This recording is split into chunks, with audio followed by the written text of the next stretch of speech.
40,000 mangingisda mula sa 17 mga bayan sa Pangasinan. Ganito karami ang makikinabang kung magkataong bubuksan na ang 238.9 million na provincial hatchery sa Barangay Arnedo, Bulinaw, Pangasinan.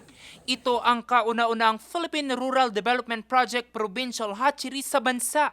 Bukod sa tulong sa mangingisda sa probinsya, tinitingnan ding makakatulong ito sa produksyon ng bangus, lalo pat ang probinsya ng Pangasinan ang top producer ng bangus sa bansa. Siguro hindi na po tayo mag-i-import ng mga, what you call that, fingerlings, no?